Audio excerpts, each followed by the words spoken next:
Bonjour à tous et bienvenue sur Afrenovation, la chaîne qui vous permet de monter en compétence sur le no-code, c'est-à-dire faire les choses incroyables avec des outils simples.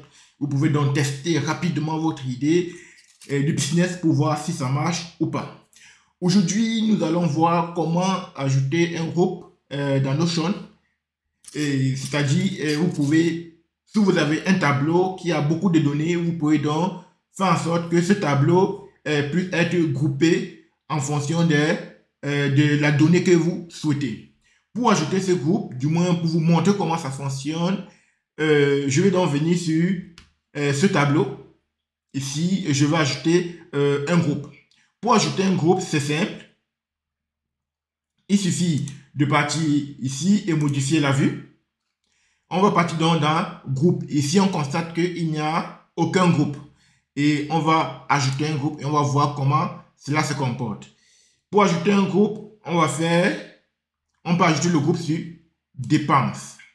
Donc, on va ajouter le groupe. On va dire on peut trier par ordre alphabétique. On peut également trier de manière manuelle, ou bien ordre alphabétique inversé.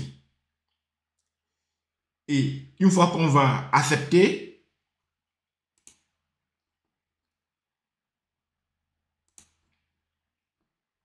on va cliquer là pour sortir. On va dire, désormais, on a notre groupe. Et notre groupe, en fait, on constate qu'il y a du vide ici, là. Pour donc supprimer ce vide, on va revenir dans notre groupe. On va demander à ce que tout ce qui est vide ne soit pas affiché. Donc, on va revenir dans notre groupe et regarder sans dépenses, c'est-à-dire tout ce qui est vide, tout ce qui ne comporte pas de dépenses, sera caché. Et on revient à nouveau, on constate que c'est groupé en fonction des dépenses. Il y a bien ici 2000 €, il y a une dépense de la maison qui est de 2000 €, il y a une dépense test il y a plutôt une dépense de divertissement qui est de 500 € et 500 € également pour la santé, c'est-à-dire qu'en fonction de la somme qui change, on a groupé. Faisons un dernier exercice. On va venir ici dans un autre tableau, on va grouper à nouveau. Ici, on va faire modifier la vue. On va ajouter un groupe. Et on va grouper cette fois-ci par date. Si on groupe par date, on peut dire la date relative. Oui. On peut mettre année. Ou on peut laisser carrément la date relative. On voit bien ce qui change. On peut également tester le mois. On voit que ça affiche le mois et l'année. On peut dire trier du plus ancien le plus ancien en premier. On peut dire du plus récent en premier. Particulièrement, je vais le faire.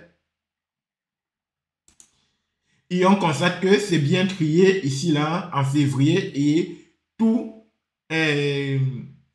toutes les activités ont été effectuées en février. Mais si on veut changer et qu'on constate également que la somme a été faite ici, là, si jamais cette somme n'est pas faite, si jamais ce n'est pas le cas, vous pouvez juste venir ici dans somme et vous allez choisir montant.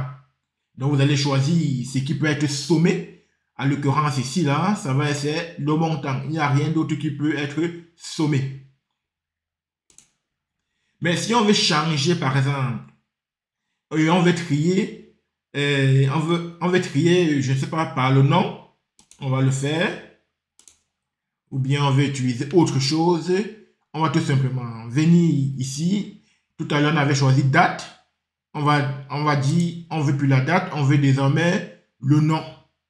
Et on va constater que ça se divise désormais en deux. Pourquoi? Parce qu'on a deux noms. Il y a le test 2 et puis il y a test. Et chaque groupe peut être plié ou déplié. Voilà donc ce que je voulais voir avec vous et j'espère que vous avez appris quelque chose. Je vous laisse me dire en commentaire ce que vous n'avez pas compris ou alors si vous voulez apporter des informations complémentaires, vous êtes la bienvenue. Et je vous donne rendez-vous pour très bientôt. Prenez soin de vous. C'était Jonas pour Ask Innovation. Merci.